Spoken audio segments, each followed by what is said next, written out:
അസ്സലാമു അലൈക്കും വറഹ്മത്തുള്ളാഹി വബറകാതുഹു. അൽഹംദുലില്ലാഹി റബ്ബിൽ ആലമീൻ. അസ്സലാത്തു വസ്സലാമു അലാ റസൂലിൽ അമീൻ വഅലാ ആലിഹി വസഹ്ബിഹി അജ്മഈൻ. ഇൻ ഉരീദു ഇല്ലൽ ഇസ്ലാഹ മസ്തതഅതു വമാ തൗഫീഖി ഇല്ലാ ബില്ലാഹ് അലൈഹി തവക്കൽതു വഇലൈഹി ഉനീബ്.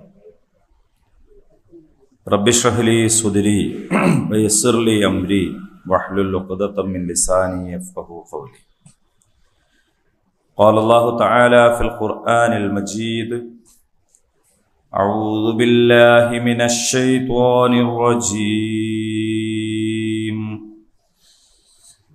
കുത്തിബ അലൈക്കും ഇദാ ഹളറ അഹദുകുമുൽ മൗതു ഇൻ തറക ഖൈറനിൽ വസിയ്യതു ലിൽ വാലിദൈനി വൽ അഖ്റബീന ബിൽ മഅറൂഫ് ഹഖ്ഖൻ അലൽ മുത്തഖീൻ. فمن بدله بعدما سمعه فإنما إثمه على الذين يبدلونه إن الله سميع عليم. فمن خاف من موص جنفا أو إثما فأصلح بينهم فلا إثم عليه إن الله غفور رحيم.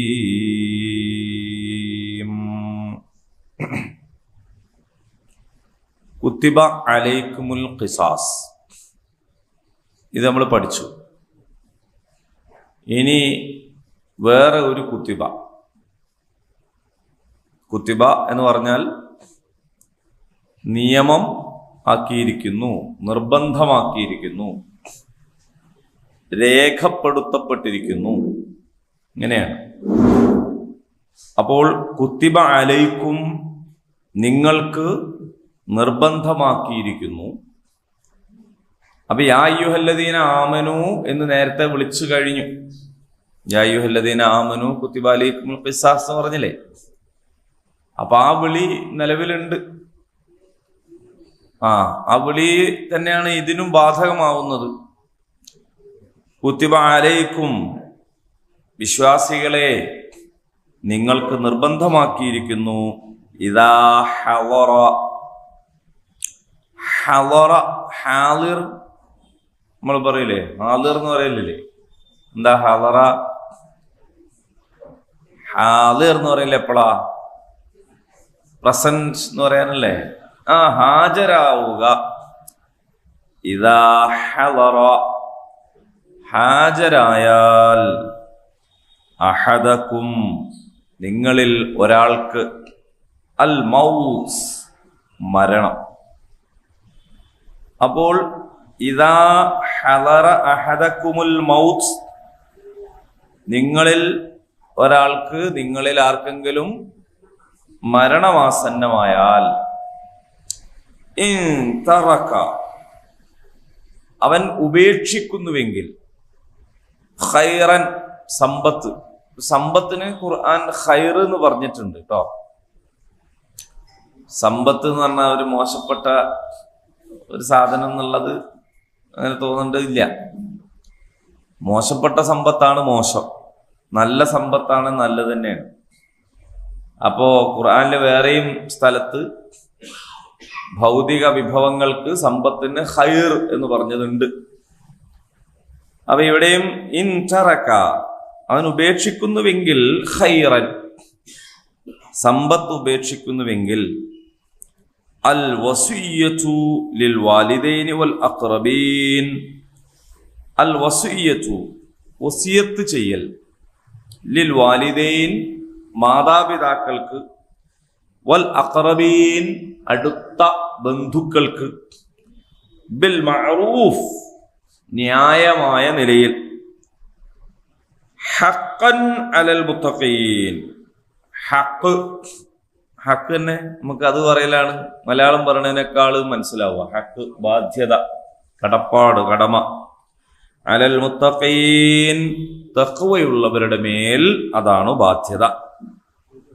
അപ്പൊ നിങ്ങളിൽ ആരെങ്കിലും മരണാസന്നരായാൽ അവർക്ക് ശേഷിപ്പ് സ്വത്തുണ്ടെങ്കിൽ മാതാപിതാക്കൾക്കും അടുത്ത ബന്ധുക്കൾക്കും ന്യായമായ നിലയിൽ വസിയത്ത് ചെയ്യാൻ നിങ്ങൾ ബാധ്യസ്ഥരാണ്. സൂക്ഷ്മതയുള്ളവർക്ക് ഇത് ഒഴിച്ചുകൂടാനാവാത്ത കടമയാകുന്നു. വമൻ ബദ്ദലഹു, ബദൽ എന്ന് പറഞ്ഞാൽ എന്താണ്? ബദൽ എന്ന് പറഞ്ഞാൽ എന്താ? മലയാളത്തിൽ ബദൽ എന്ന് പറഞ്ഞാൽ എന്താണ്? പകരം എന്ന് പറഞ്ഞാൽ ഒന്ന് മാറ്റുമ്പോഴാണല്ലോ പകരം ഉണ്ടാകുന്നത്. അപ്പൊ ബദ്ദല, മാറ്റി. മനസ്സിലായോ? അപ്പം അറബിയിൽ നിന്ന് വന്ന വാക്കാണ് ബദൽ മലയാളത്തിലേക്ക്.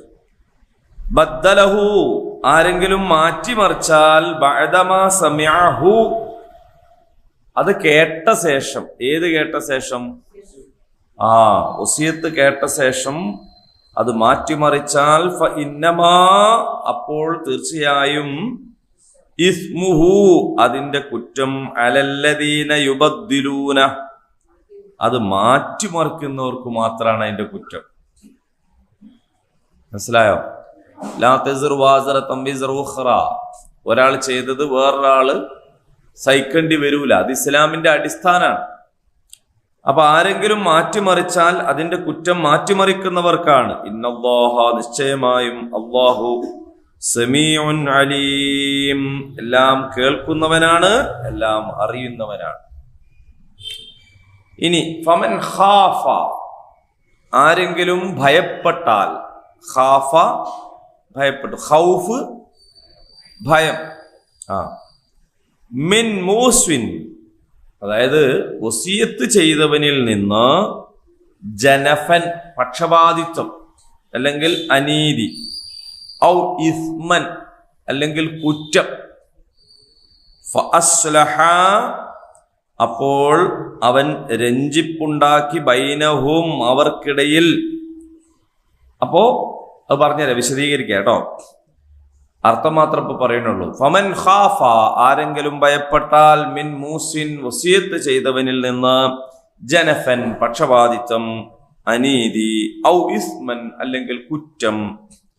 ഫഅസ്ലഹ ബൈനഹും, അപ്പോൾ അവൻ അവർക്കിടയിൽ രഞ്ജിപ്പുണ്ടാക്കി. ഫലാ ഇസ്മ അലൈഹി, അവന്റെ മേൽ കുറ്റമില്ല. ഇന്നല്ലാഹ ഗഫൂറുർ റഹീം, അല്ലാഹു ഏറെ കരുണാമയനും പൊറുക്കുന്നവനുമാകുന്നു. ഇതാണ് വാക്കർത്ഥം. ഇനി അല്പം വിശദാക്കാം. യാ അയ്യുഹല്ലദീന ആമനൂ കുത്തിബ അലൈക്കുമുൽ ഖിസാസ്, അല്ലേ? ആ പറഞ്ഞത് പ്രത്യേകിച്ചും കൊലയുമായി ബന്ധപ്പെട്ടുകൊണ്ടാണ്. അവ കുത്തിബ അലൈക്കുമുൽ ഖിസാസ് എന്ന് പറഞ്ഞു. ഓക്കെ, അതൊരു നിയമമാക്കലാണ്. കുത്തിബ അലൈക്കും, ഇനിയിപ്പോ അടുത്ത് പറയുന്നത് മലയാളത്തിൽ ഒസ്യത്ത് എന്ന് പറയും. വസിയത്താണത്.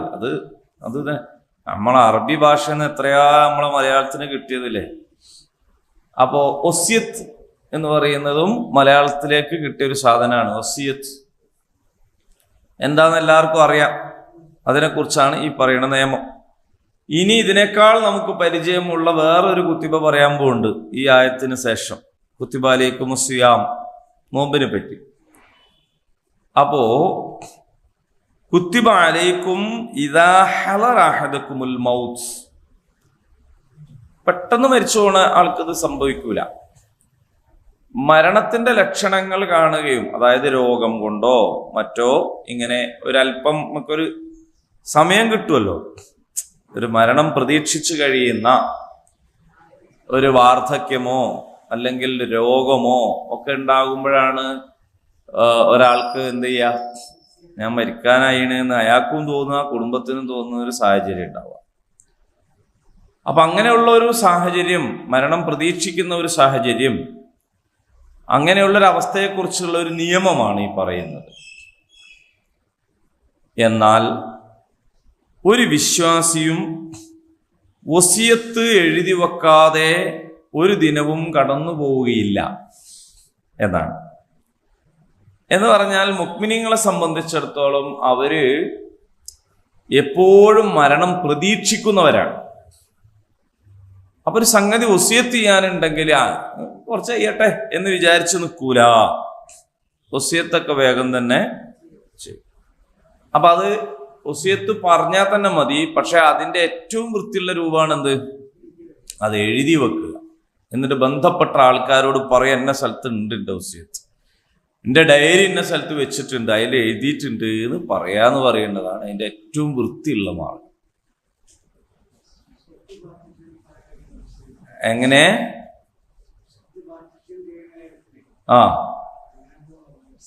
യെസ്, അതിലേക്ക് വരാം.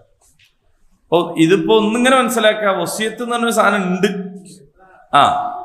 വസിയത്ത് എന്ന് പറഞ്ഞൊരു സംഗതി ഉണ്ട്. ആ വസിയത്ത് എന്ന് പറയുന്ന സംഗതി, വസിയത്ത് എന്ന് പറഞ്ഞാൽ സ്വത്വര്യക്കലുമായിട്ട് ബന്ധപ്പെട്ട് മാത്രമല്ല കേട്ടോ ഉള്ളത്. ഇപ്പൊ നമ്മൾ അങ്ങോട്ടും ഇങ്ങോട്ടൊക്കെ നടത്തുന്ന വസിയത്താണ്.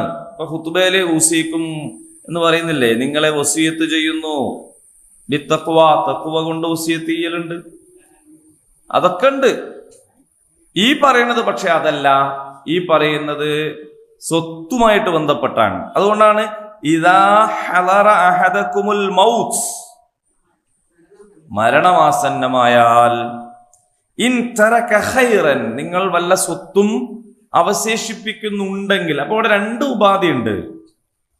ഒന്നത് നിർബന്ധമാവുമ്പോഴാണ്, മരണാസന്നാവുമ്പോഴാണ്.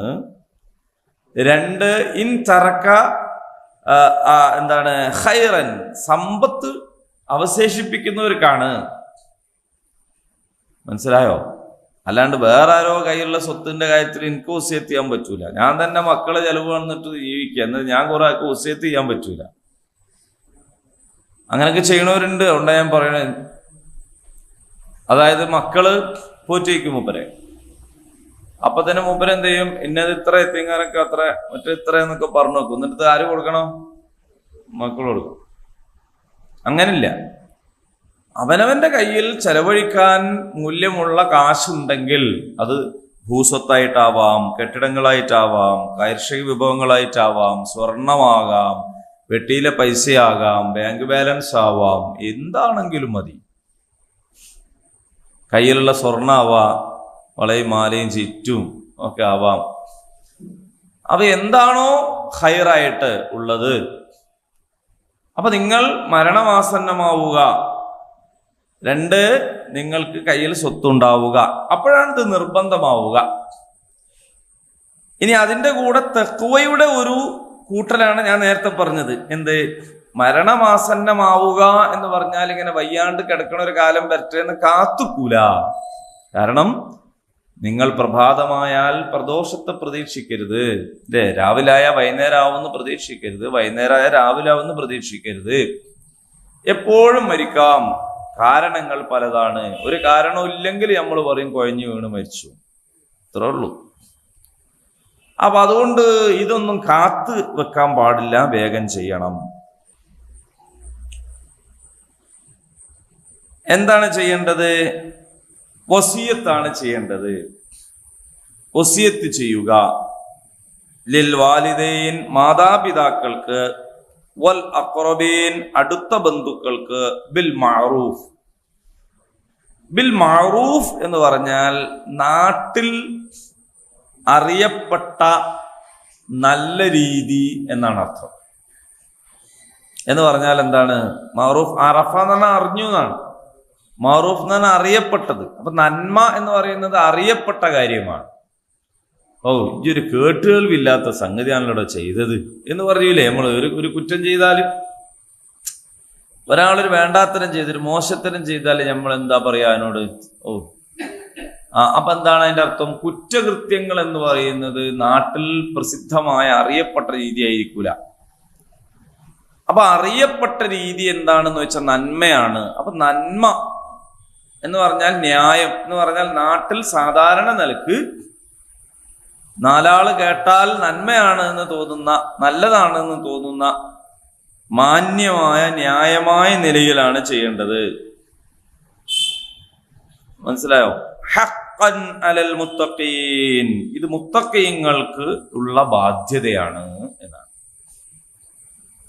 അപ്പൊ ഇസ്ലാമില് അനന്തരാവകാശ നിയമം വളരെ കൃത്യമായി മരണപ്പെട്ടു പോയ ആൾ സ്വത്ത് ഉപേക്ഷിച്ചാൽ വാപ്പാക്ക് ഇത്ര, ഉമ്മാക്ക് ഇത്ര, ഭാര്യക്ക് ഇത്രയാണ്, ഭർത്താവിന് ഇത്രയാണ്, അതേപോലെ മക്കൾക്ക് ഇത്രയാണ് എന്നൊക്കെ പറഞ്ഞിട്ട് കൃത്യമായിട്ട് കണക്കുണ്ട്.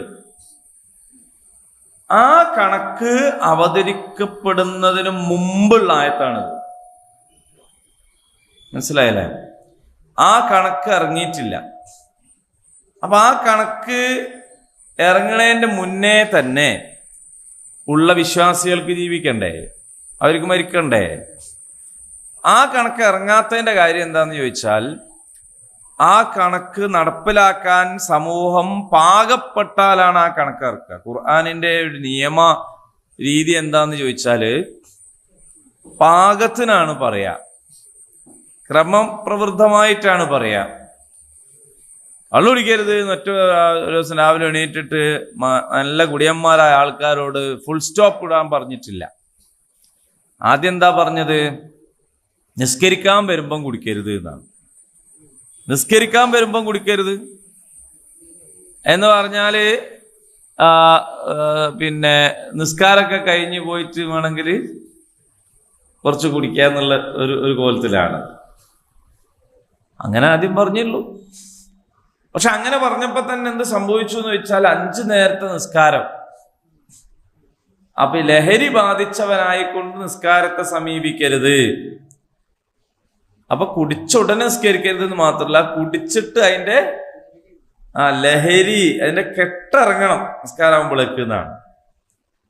അപ്പൊ നിസ്കാരം കഴിഞ്ഞിട്ട് കുടിച്ചാൽ അസറാവുമ്പോഴേക്ക് എന്താവൂല, ഇത് മാറൂല. അപ്പൊ പിന്നെ അന്നേരം കുടിക്കാൻ കഴിയൂല. ഇനി മഗ്‌രിബ് നിസ്കരിച്ച് കഴിഞ്ഞിട്ട് കുടിച്ച് ഇശാവുമ്പോഴേക്ക് എന്തായാലും മാറൂല. പിന്നെ ആകെ ഒരു ചാൻസ് ഇശാ കഴിഞ്ഞിട്ട് കുടിക്കലാണ്. അപ്പൊ കുറച്ചു നേരം, അപ്പൊ അതിനെ കൊണ്ട് നാട്ടുകാർക്ക് വലിയ അലമ്പും ഇല്ല. ഇശാ കഴിഞ്ഞ് കുടിച്ച് എവിടെ അപ്പൊ തന്നെ കുറെ കുടി എന്തായിട്ടുണ്ട്, കുറഞ്ഞിട്ടുണ്ട്. കാരണം ഇത് രണ്ടും കൂടി ഒത്തു പോണില്ല. പക്ഷെ ആ ആയത്ത് ഇപ്പോഴും ഖുറാനിലുണ്ട്. ആ ആയത്ത് ഇപ്പോഴും ഖുറാനിലുണ്ട്. അപ്പൊ അതെന്തിനാ ഖുറാനിൽ അത് വെച്ചത്? ഇപ്പോഴും അതങ്ങ് മായ്ച്ചളഞ്ഞൂടായിരുന്നോ? ഹൽ അൻതും മുൻതഹൂൻ, നിങ്ങൾക്ക് ഉപേക്ഷിക്കാനായില്ലയോ എന്ന് ചോദിച്ചുകൊണ്ട് മദ്യനിരോധനം പൂർണ്ണമാക്കിയിട്ട് ആയത്തിറക്കി. അതോടുകൂടിയിട്ട് പിന്നെ ആ ആയത്ത് കേട്ടപ്പോ മദീനാവാസികൾ, മുഅ്മിനീങ്ങളായ ആളുകൾ എന്ത് ചെയ്തു? കുടിച്ചു പോയ സാധനം വായിൽ കൈയിട്ട് ഛർദിച്ച് ഒഴിവാക്കിയെന്ന്. അത്രയാണ് അവർ ചെയ്തത്. സൂക്ഷിച്ചു വെച്ച വീപ്പ ഇനിയിപ്പത് വേറെ ആർക്കെങ്കിലും വിൽക്കണം, നമുക്ക് ഹറാമാണ് എന്നല്ല കരുതിയത്, അത് മറിച്ച് കളഞ്ഞു. ഏതായാലും കുടിച്ചതങ്ങോട്ട് ഇറങ്ങട്ടെ എന്ന് വിചാരിക്കാതെ അത് വായിൽ കൈയിട്ട് ഛർദിച്ചു കളഞ്ഞു. കാരണം അത് നിരോധിച്ചാൽ പിന്നെ അങ്ങനെയാണ്. ആ ആയത്തിന് ശേഷം പിന്നെ ഈ ആയത്ത് എന്തിനെ നിലനിർത്തി? അതിന് ഒരുപാട് ഉദ്ദേശങ്ങളുണ്ട്. നിലനിർത്തിയതിന് ചില ഉദ്ദേശങ്ങളുണ്ട്. ഇപ്പൊ ഈ ആയത്തിനെ കുറിച്ച് നമുക്ക് വേണമെങ്കിൽ അങ്ങനെ ചോദിക്കാം. എന്താണ്? അല്ലാഹു സുബ്ഹാനഹു വ തആല എല്ലാവർക്കും എത്ര കൊടുക്കണമെന്ന് കൃത്യമായി കണക്ക് കൃത്യപ്പെടുത്തി കഴിഞ്ഞിരിക്കുന്നു. മാത്രമല്ല, അനന്തരാവകാശം കിട്ടുന്നവർക്ക്, അനന്തരാവകാശികൾക്ക് വേണ്ടി വസിയത്ത് ചെയ്യാൻ പാടില്ല എന്നാണ്. മനസ്സിലായില്ല? അനന്തരാവകാശികൾക്ക് വേണ്ടി വസിയത്ത് ചെയ്യാൻ പാടില്ല. അതാണ് പുതിയ നിയമം. എന്താണ് എന്ന് പറഞ്ഞാൽ, ഉമ്മാക്ക് വേണ്ടി വസിയത്ത് ചെയ്യാൻ പാടില്ല, ഉപ്പാക്ക് വേണ്ടി വസിയത്ത് ചെയ്യാൻ പാടില്ല. അത് വസിയത്തൊക്കെ ആര് ചെയ്തിരിക്കുന്നു? അള്ളാഹ് ചെയ്തിരിക്കുന്നു. ഇത്ര ശതമാനം കൊടുക്കണമെന്ന്. പിന്നെ നിങ്ങൾ എന്താക്കരുത്? ചെയ്യരുത്. മക്കൾക്ക് വസിയത്ത് ചെയ്യാൻ പാടില്ല. കാരണം മക്കൾക്കുള്ള വസിയത്ത് ആര് ചെയ്തിട്ടുണ്ട്? അള്ളാഹ് ചെയ്ത് വെച്ചിട്ടുണ്ട്. സഹോദരന്മാർക്കുള്ളത് അള്ളാഹ്. അപ്പോ അനന്തരാവകാശ നിയമത്തിൽ പറയപ്പെട്ട ആളുകൾക്ക് വസിയത്ത് ചെയ്യാൻ പാടില്ല. കാരണം ഈ ആയത്ത് ഇറങ്ങുന്ന സമയത്ത് ആ നിയമം എത്ര എന്നുള്ള കണക്ക് ഇറങ്ങിയിട്ടില്ല. ആ കണക്ക് അള്ളാഹു ഇറക്കി കഴിഞ്ഞതോടുകൂടി ഈ വസിയത്ത് ആര് തന്നെ ചെയ്തു? അള്ളാഹു ചെയ്തു. ഇനി അത് നമ്മൾ അംഗീകരിച്ചാൽ മതി, പാലിച്ചാൽ മതി. ആ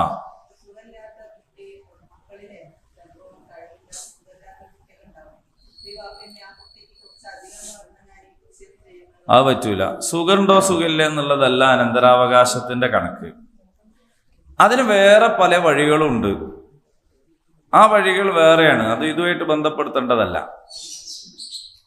ഇത് നിങ്ങൾ തിരിച്ചു ചോദിക്കി, മാതാപിതാക്കളെക്കാൾ വരുമാനമുള്ള ഒരു മോനുണ്ട്, ഭയങ്കര കോടീശ്വരനാണ്, ഓനൊന്നും കൊടുക്കണ്ട നിൽക്കാൻ പറ്റുമോ? ഓൻ വേണ്ടാന്ന് ഇയാളോ പറയണ, ഇയാൾ മരിക്കണ്ടേ? നമ്മൾ ഈ അനന്തരാവകാശത്തെ ആള് ജീവിച്ചിരിക്കുമ്പോൾ തന്നെ കൊടുക്കണ പരിപാടിയായിട്ട് കണ്ടതുകൊണ്ടുള്ള പ്രശ്നം അത്. ഒരാൾ മരണപ്പെടണ്ടേ, എന്നാലല്ലേ അനന്തരാവകാശമുള്ളൂ. നമ്മളിപ്പോ എന്താ ചെയ്യണത്? അതെല്ലാം പൊളിച്ചിട്ട് അതന്നെ ആ പ്രശ്നമാണ് ഇതിലൊക്കെ കണ്ടുവച്ചിട്ട് പിന്നെ അഗതി മന്ദിരത്ത് പോയി കിടക്കണ വാപ്പയമ്മയൊക്കെ ഉണ്ട്. കണ്ടുവെക്കുക മാത്രല്ല ഇതും കൊടുക്കൂ. അപ്പോ അനന്തരാവകാശമാണ് ഇസ്ലാം പഠിപ്പിക്കുന്നത്. ആള് ജീവിച്ചിരിക്കുമ്പോഴുള്ള അവകാശമല്ല, അനന്തരമാണ്. അപ്പോ ഒരു ഭിന്നശേഷിക്കാരനായ ഒരു കുട്ടി, അതിനെങ്ങനെയാണ് പരിപാലിക്കേണ്ടത്, അതിനെങ്ങനെ സംരക്ഷിക്കേണ്ടത് എന്നതിന് കൃത്യമായ വേറെ നിയമമുണ്ട്. ഇനി വാപ്പക്ക് ഒരു സ്വത്തും ഇല്ല എന്ന് വിചാരിക്കുക, അപ്പൊ ഈ കുട്ടി സംരക്ഷിക്കപ്പെടണ്ടേ? മനസ്സിലായോ? ഒരു കുട്ടി ബാപ്പാന്റെ സ്വത്ത് കൊണ്ട് മാത്രമാണോ സംരക്ഷിക്കപ്പെടുക? ബാപ്പാക്ക് സ്വത്തില്ലെങ്കിലും സംരക്ഷിക്കപ്പെടണ്ടേ? ഇനി ഭിന്നശേഷിക്കാരനാണ് തോന പൈസ ഉള്ളത് വിചാരിക്കുക, അപ്പോഴോ അങ്ങനെ സംഭവിക്കൂലേ? ഒരു ഭിന്നശേഷിക്കാരന് സമ്പത്ത് കൂടുതൽ ഉണ്ടായിക്കൂടെ? അങ്ങനെ ഉണ്ടാവാ. അപ്പൊ ഇത് അനന്തരാവകാശം എന്ന് പറയുന്നത് ബന്ധുത്വമാണ് അതിന്റെ അടിസ്ഥാനം. പണം ഉണ്ടോ പണമില്ല എന്നുള്ളതല്ല അടിസ്ഥാനം. അത് ബന്ധുത്വമാണ്. മക്കളാണോ, ഭാര്യയാണോ, അല്ലെങ്കിൽ ഭർത്താവാണോ, മാതാപിതാക്കളാണോ, ഈ നിലക്കാണ് അത് ഓഹരി വെക്കപ്പെടുക. അതിൽ നമ്മൾ കൈയെടുത്താൻ പാടില്ല. അപ്പൊ അത് അല്ലാഹു തആല നിയമമാക്കി കഴിഞ്ഞിരിക്കുന്നു, പിന്നെ അതിനെ മറികടക്കാൻ പാടില്ല. ഈ നിയമം വന്നത് എന്താന്ന്, ഈ ആയത്ത് എന്താന്ന് വെച്ചാൽ ആ നിയമം വരുന്നതിന്റെ മുമ്പുള്ള ആയത്താണ്. അപ്പൊ അതുകൊണ്ട് ഈ ആയത്തിന് എന്ത് ചെയ്യണം? ഇത് വേണ്ടാന്ന് വെക്കണോ? വേണ്ടാന്ന് വെക്കണ്ട. എന്തുകൊണ്ട് വേണ്ടാന്ന് വെക്കണ്ട? രണ്ട് സംഗതിയുണ്ട്. ഒന്ന്, അല്ലാഹു തആല കൃത്യമായി നിയമമാക്കി തന്നിട്ടുള്ളതല്ലാത്ത ബന്ധുക്കൾ ഉണ്ടാവും, അവർക്ക് നിങ്ങൾക്ക് വസിയത്ത് ചെയ്യാം. മനസ്സിലായില്ല? നമ്മളെ ഏതോ ഒരു അമ്മായി, നമ്മളെ പുരയിൽ ഇങ്ങനെ കൂടുന്ന ഒരു അമ്മായിയാണ് വിചാരിക്കുക. കണക്കനുസരിച്ചിട്ട് ഇപ്പൊ ഞാൻ മരിച്ചാൽ അതിനൊന്നും കൊടുക്കേണ്ടി ഒന്നുമില്ല. കാരണം എന്ന് പറഞ്ഞാല് അനന്തരാവകാശത്തിൽ അത് പെടൂല. പക്ഷെ നമ്മളെ കൂടെയാണ് കഴിയുന്നത്, നമ്മളാണ് സംരക്ഷിക്കുന്നത്, അല്ലെങ്കിൽ അവർ നമ്മളെ വീട്ടിലെ പണികളൊക്കെ എടുത്ത് നമ്മക്കും വേണ്ടി ഇങ്ങനെ ജീവിക്കുന്നു. ആ അമ്മായിക്ക് പിന്നെ ഞാൻ മരിച്ച എന്റെ സ്വത്തൊന്നും അയാ പൈസ കിട്ടൂല, ഉറപ്പാണ് കിട്ടൂല. അപ്പൊ അവർക്ക് വേണ്ടി എനിക്ക് വസിയത്ത് ചെയ്യാം. പക്ഷെ ഞാൻ എത്ര വസിയത്ത് ചെയ്താലും 1/3 വസിയത്ത് ചെയ്യരുത്. എന്റെ സ്വത്തിന്റെ 1/3 എന്ത് ചെയ്യാൻ പറ്റുള്ളൂ? അത് യതീംഖാനക്ക് ചെയ്യാം, പള്ളിക്ക് ചെയ്യാം, മദ്രസക്ക് ചെയ്യാം, നാട്ടിലെ നല്ല സംരംഭങ്ങൾക്ക് ചെയ്യാം, മക്കൾക്ക് ചെയ്യാം, അയൽവാസിക്ക് ചെയ്യാം, സുഹൃത്തുക്കൾക്ക് ചെയ്യാം, ആർക്കും വേണ്ടി വസിയത്ത് ചെയ്യാം. പക്ഷെ 1/3 പറ്റുള്ളൂ. അല്ലെങ്കിൽ എന്താ സംഭവിക്കാന്ന് വെച്ചാൽ അല്ലാഹു തആല ഉണ്ടാക്കിയ അനന്തരാവകാശ നിയമത്തെ പൊളിക്കലാവും അത്. മറ്റൊന്ന് നബി സല്ലല്ലാഹു അലൈഹി വസല്ലം പറഞ്ഞിരിക്കുന്നു, നിങ്ങളുടെ അനന്തരാവകാശികളെ കൈനീട്ടാൻ ഉപേക്ഷിച്ചിട്ട് നിങ്ങളുടെ സ്വത്ത് വേറെ ഉള്ളതിന് കൊടുക്കരുത്. എൻ്റെ കുടുംബത്തിൽ ഒരാള് വലിയ സ്വത്തുള്ള ഒരാളാണ്, മലപ്പുറം ജില്ലയിൽ വലിയ സ്വത്തുള്ള ഒരാൾ. അദ്ദേഹം മൊത്തം സ്വത്തും വീടും ഒക്കെ പള്ളിക്ക് എഴുതി വെച്ചു. പക്ഷെ അത് മരിച്ചതിന്റെ ശേഷം ആയിരുന്നെങ്കിൽ 1/3 കണക്കാവുള്ളതിനും. പക്ഷെ ജീവിച്ചിരിക്കുമ്പോൾ തന്നെ എന്ത് ചെയ്തു? രജിസ്റ്റർ ആയി കൊടുത്തു. എന്നിട്ട് ആ വീട്ടിൽ തന്നെ ജീവിച്ച് മരിച്ചു. ഇപ്പോ അവരെ മക്കളിൽ ഒരു കുടുംബം, ഒരു മോനും ഭാര്യയും മക്കളൊക്കെ ആ വീട്ടിൽ താമസിക്കുന്നുണ്ട്. പള്ളിക്കമ്മിറ്റിയുടെ ദയ കൊണ്ട്, മനസ്സിലായില്ലേ? ആ വീട്ടിൽ താമസിക്കുന്നത്. ആ വീട്ടിൽ താമസിക്കുമ്പോ അവര് ആടിനെ പോറ്റുന്നുണ്ട്. ആ ആടിന് ആ പറമ്പിലെ പ്ലാവിൽ നിന്ന് ഇല വെട്ടിയാൽ അതിന്റെ പൈസ ഒരു പള്ളി കമ്മിറ്റിന്റെ പെട്ടി കൊണ്ടിടും. കാരണം പള്ളിന്റെ മുതലാണ്, അന്യായമായി എടുക്കാൻ പാടില്ല. അവരെ മുറ്റത്തുണ്ടായ തെങ്ങുമല തേങ്ങ വലിക്കാൻ കമ്മിറ്റിക്കാരനാളാ വരിക, വലിച്ചുകൊണ്ടു. ഇവർക്ക് അരയ്ക്കാൻ തേങ്ങയാണ് ഓരോട് കാശ് കൊടുത്ത് വാങ്ങണം. അക്കണ്ട സ്വത്ത് മുഴുവനും ആരതായിരുന്നു? അവിടെ താമസിക്കുന്ന മോനും കുടുംബവും അല്ലാത്ത മറ്റു മക്കളൊക്കെ പലരും വാടക വീട്ടിലും വീടില്ലാണ്ടും അങ്ങനൊക്കെ കഴിയാണ്. ഈ മനുഷ്യന് അറിവില്ലാതെ ചെയ്തതായിരിക്കും. ആരോ പിന്നെ അദ്ദേഹം എനിക്ക് ഒരു വലിയ ത്യാഗം എന്നുള്ളവർക്കൊക്കെ ചെയ്തായിരിക്കും. ചിലപ്പോ അറിഞ്ഞുകൂടാത്തൊരു പ്രശ്നമായിരിക്കും. നല്ലൊരു മനുഷ്യനായിരുന്നു, നാട്ടിലെല്ലാവർക്കും വേണ്ടപ്പെട്ട ആളായിരുന്നു, ജീവിച്ചിരിക്കുമ്പോഴും എല്ലാവർക്കും ദാനം കൊടുത്ത ആളാണ്. ആര് ചെന്ന് ചോദിച്ചാലും എല്ലാം കൈ അയച്ചു കൊടുക്കുന്ന ആളാണ്. ഒരുപാട് ഭൂസ്വത്തുണ്ടായിരുന്നു. അത് മൊത്തം എന്ത് ചെയ്തു? പള്ളിക്ക് രജിസ്റ്റർ ചെയ്ത് കൊടുത്തിട്ടാണ് മരിച്ചത്. അപ്പൊ മരിക്കുന്നതിന് മുമ്പ് എഴുതി വെച്ചിട്ടേ ഉള്ളൂയിരുന്നെങ്കിൽ 1/3 എന്താവുള്ളൂ ആവുള്ളൂ, മരണാനന്തരം എന്നുള്ള നിലക്ക്. ആദ്യം തന്നെ അങ്ങനെ ചെയ്യാൻ പാടില്ല എന്നാണ്. അപ്പൊ അനന്തരാവകാശികളെ തെണ്ടാൻ വിട്ടിട്ട് നിങ്ങൾ എന്ത് ചെയ്യരുത്? ഇത് ചെയ്യരുത് എന്നാണ്. അപ്പൊ വസിയത്ത് നിയമം ഇപ്പോഴും ഉണ്ട്. അനന്തരാവകാശികൾക്ക് വസിയത്ത് ചെയ്യരുത്. അല്ലാത്ത ആളുകൾ ഉണ്ടാവും, അവർക്ക് നമ്മൾ എന്ത് ചെയ്യണം? വസിയത്ത് ചെയ്യണം. ഇപ്പൊ മകൻ മരിച്ചു പോയാൽ മകന്റെ കുട്ടിക്ക് സ്വത്ത് കിട്ടൂല. അപ്പൊ ആ കുട്ടിക്ക് എന്ത് ചെയ്യണം? വസിയത്ത് ചെയ്യണം. അതിലെന്താ സംശയം? ആരുടേതാണ് സ്വത്ത്? അനന്തര സ്വത്തല്ലേ കൊടുക്കേണ്ടത്, അല്ലേ? ഇപ്പൊ ഞാന് ജീവിച്ചിരിപ്പുണ്ട്, എൻ്റെ മകൻ മരിച്ചുപോയി, മകന്റെ മകന് എൻ്റെ സ്വത്തൊന്നും കിട്ടൂല. എന്തുകൊണ്ട് കിട്ടൂല? എൻ്റെ മകന് സ്വത്തില്ലല്ലോ. എൻ്റെ മകൻ ഇല്ല, മരിച്ചുപോയി. അപ്പൊ എൻ്റെ മകന് സ്വത്തില്ല. ശ്രദ്ധിക്കേ, എൻ്റെ മകന് സ്വത്തില്ല. എനിക്ക് സ്വത്തുണ്ടെങ്കിലല്ലേ എൻ്റെ മകന് സ്വത്ത് കിട്ടുള്ളൂ, അല്ലേ? എനിക്ക് സ്വത്തുണ്ടെങ്കിലേ എൻ്റെ മകന് കിട്ടുള്ളൂ. അപ്പൊ ഞാൻ ആദ്യം മരിച്ചു പോയാൽ എനിക്ക് സ്വത്തില്ലല്ലോ, പിന്നെ എങ്ങനെ എൻ്റെ മോന് കിട്ടുക? ആള് വിവരമില്ലാണ്ട് വിമർശിക്കാൻ. അതെ, അത് ആളുകൾക്ക് ശരീഅത്ത് അറിയാത്തതുകൊണ്ടാണ്. കാരണം ഒരാൾ മരിക്കാൻ കാത്തുക്കണോ അനാഥകളെ സംരക്ഷിക്കാൻ? വേണോ? ഇപ്പൊ ഞാൻ മരിച്ചുപോയി, എൻ്റെ മക്കളെ നോക്കാൻ എൻ്റെ വാപ്പ മരിക്കണവരെ കാത്തുക്കണോ? വേണോ? ഞാൻ മരിച്ചുപോയി, എൻ്റെ മക്കൾ അനാഥരായി, പിന്നെ എൻ്റെ വാപ്പ മരിക്കണ സമയത്ത് ആ സ്വത്ത് എൻ്റെ മക്കൾക്ക് കിട്ടൂല എന്നുള്ളതാണല്ലോ പ്രശ്നം. ഞാൻ മരിച്ചു പോയാൽ എൻ്റെ മക്കളെ നോക്കാൻ എൻ്റെ വാപ്പ മരിക്കണവരെ കാത്തുക്കണം എന്നത് എന്ത് നിയമ? അപ്പൊ എന്ത് ചെയ്യാം? അനാഥ സംരക്ഷണം എന്നുള്ള നിലയിൽ എൻ്റെ മക്കളെ എൻ്റെ അനുജന്മാരും ജ്യേഷ്ഠന്മാരും നോക്കണ്ടേ? അപ്പൊ അവർക്കല്ലേ സ്വത്ത് കിട്ടേണ്ടത്? കാരണം എൻ്റെ മക്കളെ നോക്കാന് നോക്കിയെങ്കിലല്ലേ എന്ന് ചോദിച്ചാൽ ഇപ്പോ അത് ഇതിലൊന്നും ബാധകമല്ലല്ലോ. ഇപ്പൊ നമ്മളെ ശരിക്കും ഇപ്പൊ ഇതൊന്നും അല്ലാത്തൊരു നിയമം വിചാരിച്ചോ? നോക്കിയെങ്കിലല്ലേ നിങ്ങളൊരു ചോദ്യമുണ്ട്. ആ ചോദ്യം എല്ലാത്തിലും ബാധകല്ലേ? എൻ്റെ വാപ്പന്റെ സ്വത്ത് എനിക്ക് കിട്ടും, എൻ്റെ മക്കളെ കഥാണല്ലോ കിട്ടുക. എൻ്റെ വാപ്പന്റെ എനിക്ക് കിട്ടിയ സ്വത്ത് മൊത്തം ഞാൻ അങ്ങോട്ട് നശിപ്പിച്ചാൽ എൻ്റെ മക്കൾക്ക് എന്തോ കിട്ടോ? അങ്ങനെ ചിന്തിച്ചു നോക്ക്. ഞാൻ ആദ്യം മരിച്ചില്ല, എൻ്റെ അനിയന്മാരോ ജ്യേഷ്ഠന്മാരോ ഒന്നും മരിച്ചില്ല, വാപ്പന്നെ ആദ്യം മരിച്ചു, വാപ്പക്ക് കണ്ടമാനം സ്വത്ത് ഉണ്ടായിരുന്നു. ഈ സ്വത്തെല്ലാം കൂടി ഞങ്ങൾ മക്കൾക്ക് ഓരോരുത്തർക്കും കിട്ടി. നിങ്ങൾക്ക് അതിലൊരു കുഴപ്പമില്ലല്ലോ, ഇല്ല. എന്നിട്ട് ഞങ്ങൾ പിന്നെ ഓരോരുത്തരിങ്ങനെ മരിക്കുമ്പോൾ ഞങ്ങളെ മക്കൾക്കും ആ സ്വത്ത് കിട്ടുന്നു, അതിലും നിങ്ങൾക്ക് കുഴപ്പമില്ലല്ലോ, ഇല്ല.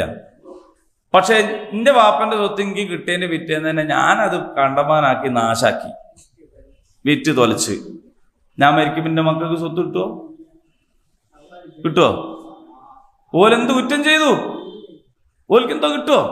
അതേസമയത്ത് എന്റെ അനിയന്റെ മക്കൾക്ക് ഇഷ്ടം പോലെ കിട്ടും. കാരണം എന്താ? ഓന് കിട്ടിയത് ഓൻ നല്ല ആൾക്ക് കൊണ്ടുവരുന്ന്, അപ്പൊ ഓൻ മരിച്ചപ്പോ എന്റെ മക്കൾക്ക് കിട്ടി. അപ്പൊ ഞാൻ നാശാക്കിയാൽ എന്റെ മക്കൾ കിട്ടുമോ? കിട്ടൂല. അതൊരു മനുഷ്യൻ ഫസാദ് ഉണ്ടാക്കി കഴിഞ്ഞാൽ ആ ഫസാദിന്റെ ഫലം അയാളും കുടുംബോ അതല്ലേ? വത്തഖൂ ഫിത്നത്തും ലാ തുസീബന്നല്ലദീന ളലമൂ മിൻകും ഖാസ്സ. നിങ്ങളിൽ കുറ്റം ചെയ്തവരെ മാത്രം ബാധിക്കുന്നതല്ലാത്ത ഫിത്നയെ നിങ്ങൾ കരുതിക്കോ എന്ന് പറഞ്ഞത് അതുകൊണ്ടാണ്. ഞാനൊരു കുറ്റം ചെയ്താൽ അതിന്റെ ഫിത്ന എനിക്ക് മാത്രമല്ല ഉണ്ടാവുക, അതിന്റെ മക്കൾക്കും കുടുംബത്തിനൊക്കെ ഉണ്ടാവും. എന്റെ മക്കള് ചെയ്താൽ എനിക്കും ഉണ്ടാവും. ഉണ്ടാവൂലേ? നാട്ടിലേതോ ഒരുത്തനെ കഞ്ചാവ് കേസ് പിടിക്കണമാതിരിയാണോ? നഊദു ബില്ലാഹ്, സുബ്ഹാനല്ലാഹ്. എന്റെ മക്കളെ പിടിച്ചാൽ അല്ല. എന്താന്ന് വെച്ചാൽ അങ്ങനെയാണ്. അപ്പൊ അതുകൊണ്ട് ഓരോ ആളുകളും ചെയ്യുന്നതിനും പറയുന്നതിനും അവരുടെ മക്കൾക്കും മാതാപിതാക്കൾക്കും ഭാര്യക്കും ഭർത്താവിനും ഒക്കെ അതിന് ഗുണവും കിട്ടും ദോഷവും കിട്ടും. നിങ്ങളെ മക്കൾക്ക് ആർക്കെങ്കിലും ഒരാൾക്ക് റാങ്ക് കിട്ടിയാൽ നിങ്ങൾ നല്ല ഉഷാറായിട്ട് മുന്നേ തന്നെ പോയിരിക്കൂലേ? സമ്മാന സദസ്സിൽ നിങ്ങൾ ചിലപ്പോൾ ഒന്നും എഴുതിയിട്ടുണ്ടാവില്ല. നിങ്ങൾ ചിലപ്പോൾ പണിക്ക് പോകാൻ പറഞ്ഞിട്ട് കേൾക്കാണ്ട് പോകാൻ പിന്നെയും കോഴ്സിന് ചേർന്ന് പഠിച്ചതേക്കും. പക്ഷെ ഒന്ന് റാങ്ക് കിട്ടിയൊക്കെ ഇപ്പോൾ നിങ്ങളെ റാങ്ക് ജേതാവിന്റെ മാതാവിന് എന്താണ് പറയാനുള്ളത്? ഞങ്ങൾ വളരെയധികം അങ്ങനെയൊക്കെ പറയാം. എന്താ കാര്യം? പ്രോത്സാഹനം. അപ്പൊ ഗുണവും അങ്ങനെയാണ്, ദോഷവും അങ്ങനെയാണ്. അപ്പൊ ഇസ്ലാമിലെ നിയമം വളരെ കൃത്യമാണ്. സ്വത്തുള്ള ആൾ മരിച്ചാൽ അയാളുടെ അനന്തരാവകാശികൾക്കാണ് സ്വത്ത് കിട്ടുക. മനസ്സിലായോ? ഇനിയിപ്പോ ഇതേ ചോദ്യങ്ങൾക്ക് ഒരുപാട് വികസിപ്പിച്ച് ചോദിക്കാൻ പറ്റൂ. അപ്പോഴൊക്കെ നിങ്ങൾക്ക് അതിന്റെ പ്രശ്നം എന്താണെന്ന് മനസ്സിലാവും. ഒരു അനന്തരാവകാശ നിയമം ഒരു കണക്കാണ്. കണക്കിന്റെ പ്രത്യേകത എന്താണ്? മാത്സിന്റെ പ്രത്യേകത എന്താണ്? അതിൽ നമ്മുടെ ഫീലിങ്ങിനല്ല സ്ഥാനം. കണക്കിൽ കണക്ക് തന്നെയാണ് അല്ലെ? നിങ്ങൾ ഒരു പിന്നെ കണക്കനുസരിച്ച് പൈസ ഓരിച്ച്, അപ്പൊ ഇങ്ങനെ പൈസ ഓരിച്ചിട്ട് ഓരോരുത്തർ കൊടുക്കുമ്പോൾ ഒരുത്തന്നെ മോഹം കണ്ടോ പാവം 10 റുപ്യ വേണ്ടി കൊടുക്കട്ടെ എന്ന് വിചാരിച്ചാൽ മറ്റവന്റെ 10 റുപ്യ എന്താവും? ഓന് കിട്ടേണ്ടി കുറയൂലേ? കണക്കാണല്ലോ. ഇനി നിങ്ങൾ എല്ലാവർക്കും ഓരിച്ച് കഴിഞ്ഞ് എന്നിട്ട് അതിലൊരുത്തം വിചാരിക്കാൻ എനിക്ക് കിട്ടിയ 10 റുപ്യ കൂടി ഇവന് കൊടുക്കാം, ആർക്കോ കുഴപ്പമുണ്ടോ? ഒരു കുഴപ്പമില്ല. അപ്പൊ മാത്സാ, കണക്ക് തെറ്റിക്കാൻ പാടില്ല. അപ്പൊ ഈ വസിയത്തിന്റെ നിയമം, മറ്റേ നിയമം ഇനി വരാണ്ട്, അന്നേരം നമുക്ക് കുറച്ചുകൂടി വിശദമായിട്ട് ഇൻഷാ അല്ലാഹ് പറയാം. വസിയത്തിന്റെ നിയമത്തിൽ ഇത്രയേ ഉള്ളൂ. അപ്പൊ മകൻ മരിച്ചു പോയാൽ, മകൾ മരിച്ചു, അപ്പൊ അവരെ മക്കൾക്കൊക്കെ എന്ത് ചെയ്യാം? വസിയത്ത് ചെയ്യാം. വസിയത്ത് നിയമം നിർബന്ധമാണല്ലോ. വസിയത്ത് നിർബന്ധമാണല്ലോ. കുത്തിബ അലൈക്കും, നിങ്ങൾക്ക് നിർബന്ധമാക്കിയിരിക്കുന്നു. അല്ല, അതുകൊണ്ടാണ് ഞാൻ പറഞ്ഞത് അതാർക്കാണ്? അത് ആർക്കാണ്? അനന്തരാവകാശികൾക്ക് നിങ്ങൾ ഇനി വസിയത്ത് ചെയ്യരുത് എന്നാണ്. അതിനാണ് നിയമം. അനന്തരാവകാശികൾക്ക് വസിയത്ത് ചെയ്യരുത് എന്നാണ്. എനിക്ക് സുഹൃത്താക്കാട്ടിലും കൂടുതൽ എനിക്ക് പറഞ്ഞുതരാൻ കഴിയും. എന്നോട് ചോദിച്ചോളൂ. അപ്പൊ എന്താ കാര്യം എന്ന് ചോദിച്ചാൽ, അല്ലെങ്കിൽ സുഹൃത്താക്ക് ഞാൻ പറയണ മനസ്സിലാവൂല, രണ്ടാളത്തും മുടങ്ങും. എന്നാലും എന്നോട് ചോദിച്ചാൽ മതി. അനന്തരാവകാശികളായ മക്കള്, ഭാര്യ, ഭർത്താവ് എന്നൊക്കെ അള്ളാഹു തആല നിശ്ചയിച്ച ആൾക്കാരുണ്ടല്ലോ, അവർക്ക് വസിയത്ത് ചെയ്യാൻ പാടില്ല. മനസ്സിലായോ? ഇപ്പൊ മനസ്സിലായോ? അനന്തരാവകാശം എന്ന് ആരാണ്? നിങ്ങൾ മരിച്ചാൽ നിങ്ങളെ സ്വത്ത് ആർക്കൊക്കെ കിട്ടുമോ ഓലാണ് നിങ്ങളെ അനന്തരാവകാശികള്. ഓൽക്കും വേണ്ടി നിങ്ങൾ വസിയത്ത് ചെയ്യാൻ പാടില്ല.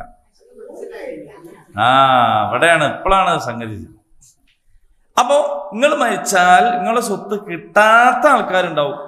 നിങ്ങളെ കുടുംബത്തിൽ നിങ്ങളോട് ചേർന്ന് നിൽക്കുന്നവരോ, ഈ പറഞ്ഞതിൽ കുടുംബത്തിൽ തന്നെ ഏറ്റവും അടുത്ത ഒരാളാണ് ഞാൻ ഈ പറഞ്ഞത്, മക്കൾ മരിച്ചുപോയാലോയുടെ മക്കള്, അങ്ങനെയുള്ളവർക്കോ, അതല്ലെങ്കിൽ നിങ്ങളെ വീട്ടിൽ നിങ്ങൾ ആശ്രിതരായി കഴിയുന്നവർക്ക്, വീട്ടുപണിക്ക് വരുന്ന ആൾക്കാരെന്നുള്ളതല്ല. ചില വീടുകളിലൊക്കെ നമ്മളെ തന്നെ അകന്ന ബന്ധുക്കൾ ആരെങ്കിലും ഒക്കെ ഉണ്ടാവും, ഇങ്ങനെ ഉണ്ടാവും. അതല്ലെങ്കിൽ എൻ്റെ ബിസിനസ്സിൽ എൻ്റെ കൂടെ, ഞാനൊന്നും അല്ലാത്ത സീറോയിൽ ഇരുന്നപ്പോൾ തന്നെ എൻ്റെ കൂടെ വളരെ അങ്ങേയറ്റത്തെ സൗഹൃദത്തിൽ കഴിയുകയും എൻ്റെ ഓരോ വളർച്ചയിലും ഉയർച്ചയിലും കൂടെ നിൽക്കുകയും എൻ്റെ സ്വത്തിനേക്കാൾ എൻ്റെ സ്വത്ത് വളർത്താൻ വേണ്ടി പണിയെടുക്കുകയൊക്കെ ചെയ്ത എൻ്റെ ഒരു ആത്മമിത്രം ഉണ്ടാവും വിചാരിക്കുക. അതായത് എന്റെ ഫേമിലുള്ള ജോലിക്കാരെ മൂപ്പര ഫേമിലുള്ള ആൾക്കാരെ പോലെയാണ് കൈകാര്യം ചെയ്തു വരുന്നത്. എല്ലാം മൂപ്പരാണ് ചെയ്യുന്നത്. ഇങ്ങനത്തെ ഒരാള് ഞാൻ മരിച്ചു പോകുന്നതോടുകൂടി എന്തായി പോവാ? ഒന്നല്ലാണ്ടായി പോകുന്നു. അത് ശരിയല്ലല്ലോ. അപ്പൊ എന്ത് ചെയ്യാം? എനിക്ക് ആദ്യം തന്നെ എന്റെ സ്വത്തിൽ ഇത്ര ഓനുള്ളതാണ്. കാരണം എന്റെ അടുത്ത് എന്തെല്ലുണ്ടോ അതൊക്കെ ഓന്റെ അടുത്ത് നിന്നുണ്ടായതാണ്. എത്ര മനോഹരമായ നിയമമാണ് നോക്കൂ ഇസ്ലാമിന്റെ. ഇതിനെയാണ് അറിഞ്ഞുവിടാണ്ട് എന്ത് ചെയ്യുന്നത്? ശരീരത്ത് ഭയങ്കര പ്രശ്നമാണ്. അപ്പൊ വസിയത്തും ചെയ്യൽ, അനന്തരാവകാശവും കൃത്യമായിട്ട് പറഞ്ഞിട്ടുണ്ട്. ഇനി അതിൽ പെടാത്ത വല്ലവരുമുണ്ടെങ്കിൽ അവർക്ക് വസിയത്ത് ചെയ്യുക എന്ന് പറയുന്ന ഒരു നിയമവും ഉണ്ടാക്കി വെച്ചിട്ടുണ്ട്. ഹഖ്ഖൻ അലൽ മുത്തഖീൻ, ഇത് മുത്തഖീങ്ങളുടെ ബാധ്യതയാണ് എന്നാണ് പറയുന്നത്.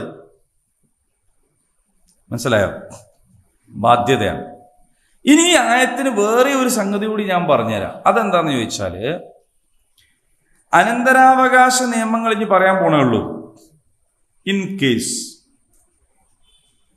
നമ്മളിപ്പോ നാട്ടിലൊക്കെ ഉള്ള പോലെ നിങ്ങൾക്ക് മുസ്ലിങ്ങൾക്ക് ഒരു അനന്തരാവകാശം നിയമം, മറ്റവർക്ക് ഒരു ഇതൊന്നും പറ്റൂല, എല്ലാവർക്കും ഒറ്റ നിയമം നിയമം വന്നു വിചാരിച്ചു.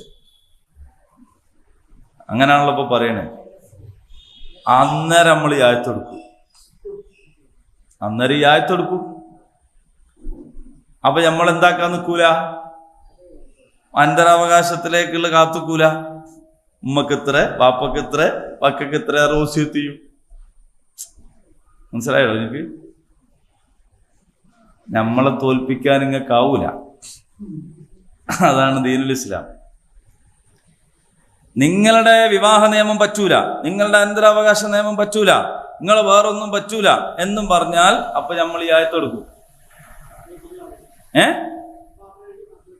അപ്രിയമാവും. അതിനാണിത്.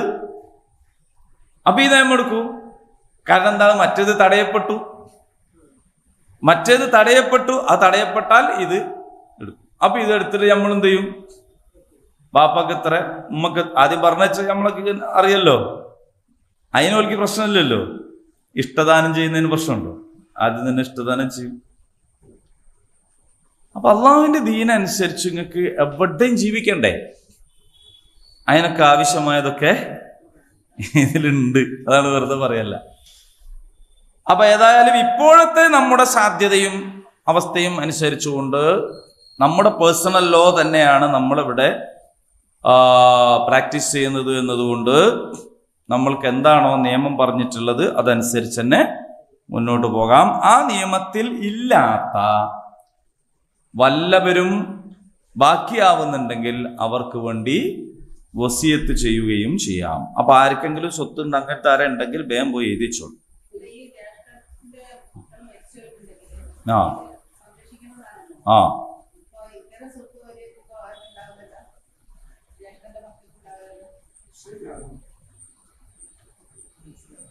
അനന്തരാവകാശം നമുക്ക് വിശദമായിട്ട് പറയാം കേട്ടോ. നിങ്ങളതിൽ ഫിക്റാവണ്ട, ബേജാറാവണ്ട. ഇത് അനന്തരാവകാശ നിയമമല്ല. അനന്തരാവകാശ നിയമമാണെങ്കിലും ഇത് വസിയത്ത് നിയമമാണ്. വസിയത്ത് നിയമം ഉണ്ടെന്ന് മനസ്സിലായില്ലേ?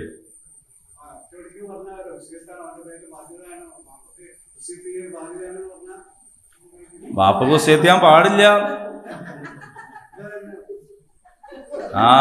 അത് തിരിഞ്ഞു പോണം.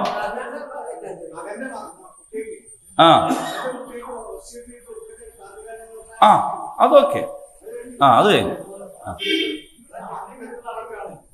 അത്രേ ഉള്ളൂ. അവർക്ക് മാത്രല്ല. മതി. അങ്ങനെ പറഞ്ഞാലൊന്നും മതിയാവില്ല. കാരണം ഓല പ്രശ്നം സ്വത്ത് ഇട്ടൊന്നും കിട്ടാത്തൊന്നുമല്ല. ഓല പ്രശ്നം ദീനുൽ ഇസ്ലാമിനെ വിമർശിക്കുക എന്നുള്ളതാണ്. അപ്പൊ ഓലിങ്ങനെ പറഞ്ഞുകൊണ്ടിരിക്കും. നിങ്ങളിപ്പോ അത് പറഞ്ഞു കൊടുത്താല് ഓലന്നേരം വേറെ എന്തോന്ന് പറയും. ഇത്രേ ഉള്ളൂ. ഓനോട് ചോദിക്കുക, എനിക്ക് തിരിയാൻ വേണ്ടി ചോദിക്കാണോ അല്ല വിമർശിക്കാൻ വേണ്ടി വിമർശിച്ച് നമ്മളെ തോൽപ്പിക്കാനാണെങ്കിൽ ഇപ്പൊ തന്നെ തോച്ചു. എന്നാ പിന്നെ എനിക്കും പണി പറഞ്ഞു, എനിക്കും പണി പറഞ്ഞു. തിരിയാൻ വേണ്ടി ചോദിക്കുകയാണെങ്കിൽ അതിന് ഇന്ന സംഗതികൾ ഉണ്ട് എന്ന് പറഞ്ഞു കൊടുക്കുമ്പോ നിങ്ങൾ ഇതുകൂടി പറഞ്ഞു കൊടുത്തോളേ. അത് അറിഞ്ഞുകൂടാത്തോണ്ടാണ്. നിങ്ങൾ മരിച്ചു പോയാൽ പിന്നെ നിങ്ങൾക്ക് സ്വത്തില്ലല്ലോ, നിങ്ങളെ മക്കൾക്ക് കിട്ടൂല. അപ്പൊ അവർക്കൂടെ അനീതിയല്ലേ, അവരെന്ത് ചെയ്യും എന്നൊക്കെ. എന്റെ വീട്ടിന്റെ അടുത്തൊരുത്തനുണ്ട്. ഞാനും അവനും ഒന്നിച്ച് കച്ചവടം തുടങ്ങി. അല്ലെങ്കിൽ വീടിൻ്റെ അടുത്താവണ്ട, ഞാനും എൻ്റെ അനിയനും ഞങ്ങൾ ഒന്നിച്ച് കച്ചവടം തുടങ്ങി. വേറെ വേറെ ഫേമാണ്. ഓൻ ഒരുപാട് പൈസ ഉണ്ടാക്കി. ഞാൻ തുടങ്ങിയോടത്ത് തന്നെ എൻ്റെ മക്കളും ഓൻ്റെ മക്കളും ഒക്കെ ഒരേപോലെയാണ്. രണ്ടാൾക്കും ബിസിനസ്സിൽ പങ്കില്ല. ഞാൻ മരിച്ചാൽ എൻ്റെ മക്കൾക്ക് എന്തോ കിട്ടുമോ? ഇല്ല. എൻ്റെ അനിയൻ മരിച്ചാലോ ഒരേപോലെ വളർന്ന പേരക്കുട്ടികളല്ലേ. അത് കണ്ടോ ഓൽക്ക് എത്ര കിട്ടിയത്, ഇവന്റെ മക്കൾക്ക് ഒന്നും ഇല്ലല്ലോ എന്നാരോ പറയോ? പറഞ്ഞിട്ട് കാര്യമുണ്ടോ? പറഞ്ഞിട്ടത്തെ കാര്യം അല്ല. വ്യത്യാസം എന്താണ്? എൻ്റെ അനിയന്റെ മക്കൾക്ക് കിട്ടാൻ കാരണം എന്താണ്? അവന് സ്വത്തുണ്ട് എന്നുള്ളത് കൊണ്ടാണ്. എന്റെ മക്കൾക്ക് കിട്ടാതിരിക്കാൻ കാരണം എന്താണ്? എനിക്ക് സ്വത്തില്ല എന്നുള്ളത് കൊണ്ടാണ്. അതിന് എൻ്റെ കുട്ടികളോ എൻ്റെ അനിയന്റെ കുട്ടികളോ എന്തൊക്കെ പങ്കുണ്ടോ? ഇല്ല. ഒരു പണിയെടുക്കാത്ത എൻ്റെ അനിയന്റെ മക്കൾക്ക്, പണിയെടുക്കാത്ത അനിയന്റെ അല്ല, അനിയന്റെ ഒരു പണിയെടുക്കാത്ത മക്കൾക്ക് സ്വത്ത് കിട്ടുന്നു. ഒരു പണിയെടുക്കാത്ത എൻ്റെ ഒരു പണിയെടുക്കാത്ത മക്കൾക്ക് സ്വത്ത് കിട്ടുന്നില്ല. രണ്ട് കുട്ടികളും സമാണ്. പക്ഷെ കുറച്ചു ആൾക്ക് കിട്ടുന്നു, കുറച്ചാൾക്ക് കിട്ടുന്നില്ല. അപ്പൊ ഇവിടെ ഇരിക്കണം നിങ്ങൾ തന്നെ പറ്റി പറയാ. നിങ്ങളിലൊക്കെ വാപ്പാരിട്ട് ചോയിൽ വ്യത്യാസമല്ലേ? ഓരോരുത്തരെയും നോക്കി സ്വത്ത് കണ്ടമാനം വാപ്പാരടുത്തും കിട്ടിയവരില്ലേ? നയാ പൈസ വാപ്പാരടുത്തും കിട്ടാത്തവരും ഇല്ലേ? നിങ്ങൾ എന്തൊക്കെ പ്രത്യേകിച്ച് ചെയ്തിട്ടാണോ കിട്ടാത്തത്? മറ്റാളെന്തോ ചെയ്തിട്ടാണോ കിട്ടിയത്? അല്ല. നിങ്ങൾ ആകപ്പാടെ ജീവിതം ദുനിയാവാന്ന് വിചാരിച്ചിട്ടാ ഈ പ്രശ്നമൊക്കെ. നിങ്ങൾ ജീവിതം എന്ന് പറഞ്ഞാൽ എവിടെയാണ്? ദുനിയാവ് മാത്രമാണെങ്കിൽ ഇത് മാത്രമല്ല, ഒരുപാട് പ്രശ്നം വേറെയും കിടക്കുന്നുണ്ട്. ഇതൊന്നല്ല, കണ്ടമാനം പ്രശ്നം വേറെയും കിടക്കുന്നുണ്ട്. ദുനിയാവ് മാത്രമല്ല മക്കളെ ജീവിതം. ഇതാണ് ആദ്യം പഠിക്കേണ്ടത്. ഇനി ഒരു മനുഷ്യൻ ഗൾഫിലൊക്കെ പോയി അധ്വാനിച്ച് കഷ്ടപ്പെട്ട് അങ്ങനെയും ഒരുപാട് സമ്പത്ത് ഉണ്ടാക്കി റെഡിയാക്കി അയാൾക്ക് ആകെ വേണ്ടത് ഉച്ചക്ക് 2 ചപ്പാത്തി, രാത്രി കക്കിരിയും പിന്നെ വേറെന്തോ ഒരു സാധനവും. അതിലപ്പുറം തിന്നൂടാ. Pressure sugar പ്രശ്നങ്ങളൊക്കെയാണ്. ഈ സ്വത്ത് മുഴുവനും ഒരു പണിയെടുക്കാതെ അന്തം വിട്ട് നടന്ന മക്കൾക്കാ കോടിക്കണക്കിന് ഉറുപ്പ്യ. ഓരെന്തോ ചെയ്തോ? ഒന്നും ചെയ്തില്ല. ഓര് ജനിച്ചു വരുന്ന തന്നെ ബർഗറും കൈമ പിടിച്ചിട്ടാണ്. നിങ്ങൾ ആലോചിച്ച് നോക്കൂ. കഷ്ടപ്പെട്ട് അധ്വാനിച്ച് ചോര നീരാക്കി എന്നൊന്നും പറഞ്ഞാൽ പോരാ, അതിന്റെ അപ്പുറം അധ്വാനിച്ച് ഈ മനുഷ്യന് അവസാനം എന്താ ഉള്ളത്? ഒന്നുമില്ല. ഒന്നും തിന്നാൻ വരെ പറ്റൂല, എവിടെയും പോകാനും ആവൂല. ഇനി പോകാൻ ഇറങ്ങിയാൽ തന്നെ മോൻ പറയും, വാപ്പയെ വെറുതെ ബുദ്ധിമുട്ടാക്കല്ലേ, നിങ്ങളാടെ ഇരുന്നോളൂ, നിങ്ങൾക്ക് എന്തെല്ലാം സൗകര്യം നമ്മളെ സർവന്റിനെ ഇവിടെ നിർത്തി തരുന്ന എല്ലാ സംഗതിയും, നിങ്ങൾ എന്തിനാ വെറുതെ ആളെ കൊണ്ട് പറയിപ്പിക്കാൻ നാട് ചുറ്റാൻ പോണത്, നിങ്ങളാളെ കുത്തിരിഞ്ഞോളി എന്ന് പറഞ്ഞാൽ ഏതൊരാളും പറയും ന്യായം തന്നെയല്ലേ, ഈ കാക്ക എന്തിനാണ് ഇങ്ങനെ ഇറങ്ങി ഇറക്കണത്? ഇയാളുണ്ടാക്കിയ മൊത്തം പൈസ ആര് ചെലവാക്കാണ്? മക്കള്. നിങ്ങൾക്ക് വേണേ ചോദിച്ചൂടെ, എവിടെ നീതി? ചോദിച്ചൂടെ? അല്ല, ഞാൻ ചോദിക്കണത് ഈ മക്കൾക്ക് ദീനുൽ ഇസ്ലാമൊക്കെ നിങ്ങൾ വിട്. ഈ ഭൗതികവാദികളായ ദുനിയാവിന്റെ ആൾക്കാരായ ആൾക്കാർ പറയും ഈ മക്കൾക്കും മൊത്തം സ്വത്ത് ചെലവാക്കുന്നു, വാപ്പക്കും ഉമ്മക്കും ഈ ജീവിതത്തിൽ ഒരു സന്തോഷവും ഇല്ല. നിങ്ങളെത്തെന്താ അതിന്റെ പരിഹാരം? നമ്മളെത്തൊരു പരിഹാരമുണ്ട്. നിങ്ങളെത്തെന്താ പരിഹാരം? മക്കൾ അവകാശമല്ലേ നിങ്ങൾ ചോദിക്കുന്നുണ്ടല്ലോ. എങ്ങനെ മക്കൾ അവകാശമാവുക? ആർക്ക്? നിങ്ങൾ ഇസ്ലാമിലല്ലേ? ഭൗതികവാദിക്ക് എന്ത് മാതാപിതാക്കള്? നിങ്ങളോട് ഭൗതികവാദികളല്ലേ അനന്തരാവകാശത്തിന്റെ വിഷയത്തിൽ വിമർശിക്കണത്. ഓൻ ഉമ്മനെയും വാപ്പനെയും നോക്കണമെന്ന് എന്താ അവകാശം? ഉമ്മയും വാപ്പയും സുഖിക്കാൻ, ശാരീരിക സുഖത്തിന് വേണ്ടി ബന്ധപ്പെട്ടപ്പോൾ ഉണ്ടായിപ്പോയതാ മക്കൾ എന്ന് അവർ പറയണത്. അതിന് മക്കളോട് പ്രത്യേകിച്ച് ബാധ്യതയോ മക്കൾക്ക് അങ്ങോട്ട് ബാധ്യതയൊന്നുമില്ല. ഒരാൾക്ക് കുട്ടി ഉണ്ടാകുന്നത് കുട്ടി ഉണ്ടാവാൻ വേണ്ടി എന്തോ ഒരു കർമ്മം ചെയ്തിട്ടല്ല, അവര് സുഖിച്ചപ്പോ എന്തായിപ്പോയതാണ്, ഉണ്ടായിപ്പോയതാ. പിന്നെ എന്തിനാ ഈ വാപ്പനെ ഇമ്മനെ ഇങ്ങനെ നോക്കിയെടുക്കണെന്നാ ചോദിക്കുന്നത്. ഓലാണ് പേരക്കുട്ടിക്ക് സ്വത്തുണ്ടോ ഇല്ലേന്ന് പറഞ്ഞാൽ നമ്മളെ പിന്നാലെ ഇരുന്നത്. നിങ്ങൾ അതിന്റെ വൈരുദ്ധ്യം മനസ്സിലാക്കണം. പേരക്കുട്ടി നമ്മളത് ഇങ്ങനാണ്, നിങ്ങൾ ഇതിൽ ചേരണ്ട, നിങ്ങളിൽ എന്താ പരിഹാരം? ഓലയില് സ്വന്തം പാപ്പനും ഇമ്മനെയും നോക്കാൻ തന്നെ പരിഹാരമില്ല. ആരുണ്ടാക്കുന്നത്? ആ മന്ദിരങ്ങൾക്ക് സംഭാവന കൊടുക്കണമൊക്കെ പരലോക വിശ്വാസികളെ മുസ്ലിങ്ങളും വിശ്വാസികളും അല്ലേ? അപ്പൊ ഞാൻ പറഞ്ഞതുകൊണ്ടാണ് നിങ്ങൾ വിമർശിക്കണവരെ പിന്നാലെ പോകുമ്പോൾ ശ്രദ്ധിക്കേണ്ടത് അവരെന്തിനാണ് വിമർശിക്കണമെന്ന് നോക്കാം. അറിയാൻ വേണ്ടി ചോദിക്കണവരോട് നിങ്ങൾക്ക് ഇത് പറഞ്ഞു കൊടുക്കാം.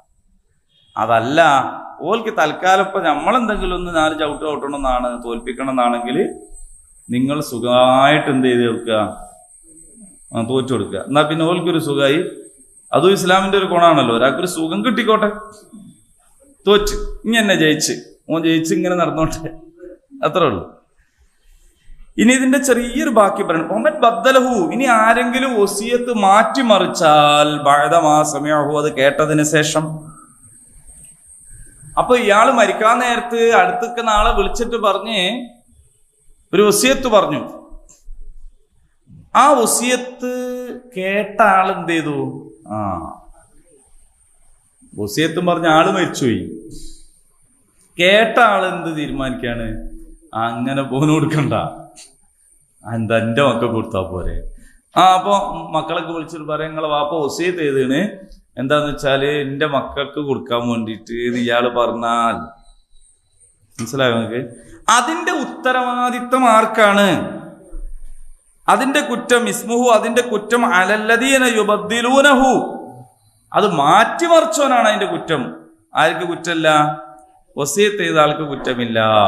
ഇന്നല്ലാഹ സമീഉൻ അലീം. നിങ്ങൾ മാത്രല്ല കേട്ടോ ആ വസിയത്ത് കേട്ടത്, അല്ലാഹ് കേൾക്കും. അള്ളാഹു കേട്ടിട്ടുണ്ട്, അള്ളാഹു അറിയുന്നവനാണ്. അപ്പൊ വസിയത്ത് ചെയ്തിട്ടുണ്ട്. ആ വസിയത്ത് ചെയ്തത് ഒരാളോട് വസിയത്ത് ചെയ്തു, അയാൾ അത് കേട്ടു. അത് കേട്ടതിന് ശേഷം അയാൾ അത് മാറ്റിമറിച്ചു. അങ്ങനെ ചെയ്യാലോ എന്ന് വെച്ചാൽ ചെയ്യാൻ പാടുണ്ട് എന്നല്ല, ഒരാൾ കുറ്റമായിട്ട് അത് ചെയ്യാം. പാപ്പ മരിക്കുന്ന നേരത്ത് ഇങ്ങനെ പറഞ്ഞാൽ അത് മക്കള് അംഗീകരിക്കുകയും ചെയ്യുകയും വേണം. ഹലാലായ വസിയത്തുകളൊക്കെ പാലിക്കൽ നിർബന്ധമാണ്. അപ്പൊ കേട്ട ആളിത് മാറ്റിമറിച്ചു കഴിഞ്ഞാൽ അതിന് കുറ്റമുണ്ട് എന്ന് മാത്രമല്ല, അള്ളാഹ് വളരെ ഗൗരവത്തിലാണ് പറയുന്നത്. അള്ളാഹ് പറഞ്ഞത് അള്ളാഹു എല്ലാം കേൾക്കുന്നവനും അറിയുന്നവനും. അപ്പൊ ഈ പറഞ്ഞ ആളും നിങ്ങളും മാത്രമല്ല കേട്ടത്, ആര് കേൾക്കും? അള്ളാഹ് കേൾക്കും. ഇനി ഫമൻ ഖാഫ മിൻ മൂസിൻ ജനഫൻ ഔ ഇസ്മൻ ഫഅസ്ലഹ ബൈനഹും ഫലാ ഇസ്മ അലൈഹി. ഇനി ഈ വസിയത്ത് ചെയ്ത ആളുണ്ടല്ലോ, വസിയത്ത് ചെയ്ത ആള് വല്ല പക്ഷപാതിത്വവും കാണിച്ചുകൊണ്ട് അല്ലെങ്കിൽ വല്ല അനീതിയും കാണിച്ചുകൊണ്ടുള്ള ഒരു വസിയത്താണ് ചെയ്തത് എന്ന് വിചാരിക്കുക. ഇപ്പോ അനന്തരാവകാശികൾക്ക് വസിയത്തില്ല, പക്ഷെ ഈ മരിച്ച ആൾ എന്താ ചെയ്ത്? അനന്തരാവകാശികൾക്ക് വസിയത്ത് ചെയ്ത് എന്ന് വെക്കുക. അങ്ങനെയാണെങ്കിൽ എന്താണ്? ഫഅസ്ലഹ ബൈനഹും, അവർക്കിടയിൽ രഞ്ജിപ്പുണ്ടാക്കണം. ഫലാ ഇസ്മ അലൈഹി, അവന്റെ മേൽ കുറ്റമില്ല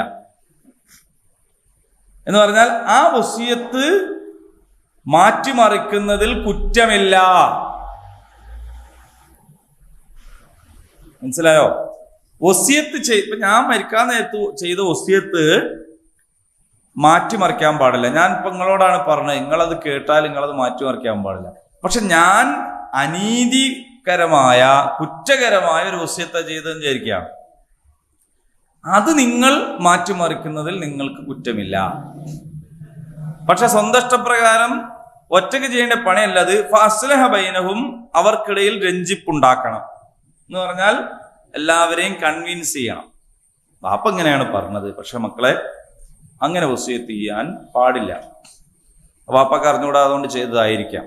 അപ്പൊ അതുകൊണ്ട് എന്ത് ചെയ്യാം, നമുക്ക് ഇങ്ങനെ ചെയ്യാം എന്ന് പറയുകയാണെങ്കിൽ വസിയത്ത് ചെയ്തു പോയല്ലോ, ഞാൻ ചെയ്യുന്ന കുറ്റാവുമല്ലോ, നിങ്ങൾ ബേജാറാവണ്ട. ഫലാ ഇസ്മ അലൈഹി, അതവന്റെ മേൽ കുറ്റമല്ല.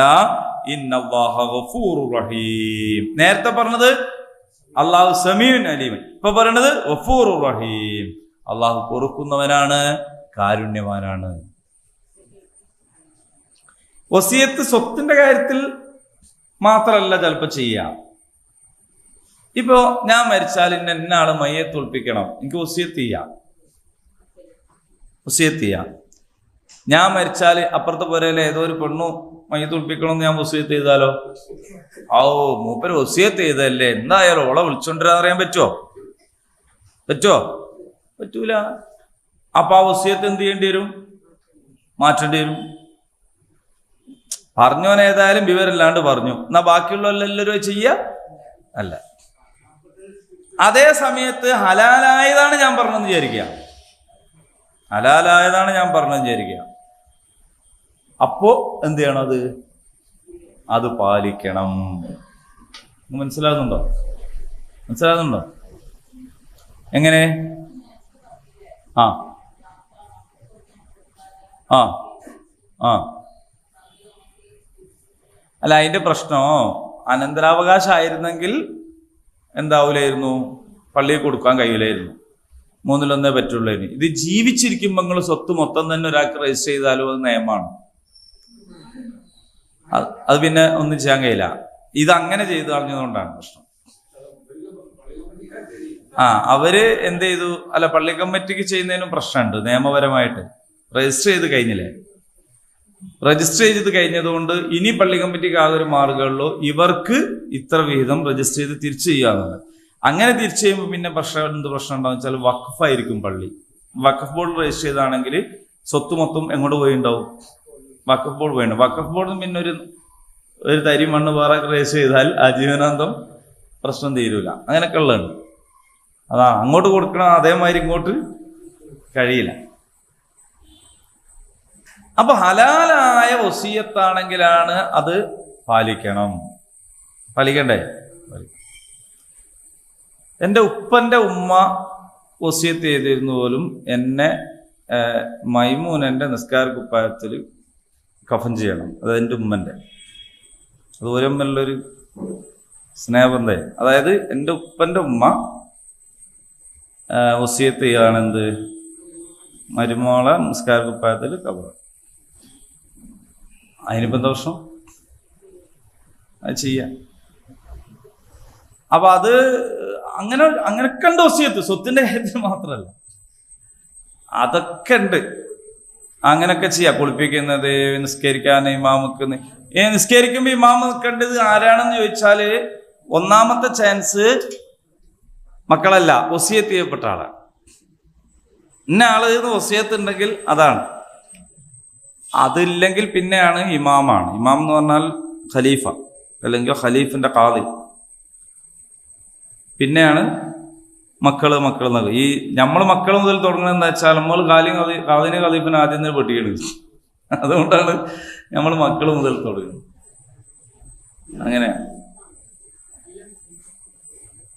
റസൂലുള്ളാഹി സ്വല്ലല്ലാഹു അലൈഹി വസല്ലം ആയാത്തിലുണ്ടായിരിക്കെ ആരാണ് വാപ്പന്റെ മയ്യിത്ത് നിസ്കരിച്ച്? റസൂലുള്ളാഹി നിൽക്കുക. ഖലീഫ ജീവിച്ചിരിപ്പുണ്ടായിരിക്കെ ആരാണ് വേറെ ഇമാമുക്കുക? ഖലീഫയാണ് നിൽക്കുക. നമ്മൾ ഇസ്ലാം ദീനിൽ നിന്ന് തന്നെ ഈ ഖലീഫയും ഖാദിയും ഒക്കെ ആദ്യം തന്നെ വെട്ടിപ്പോയിരുന്നു. അതുകൊണ്ട് നമ്മൾ അതിനെപ്പറ്റി ചിന്തിക്കണമില്ല, പറയണമില്ല. നമ്മൾ എന്ത് ചെയ്യുന്നത്? ഇങ്ങനെ പറയുന്നു. ഓക്കെ.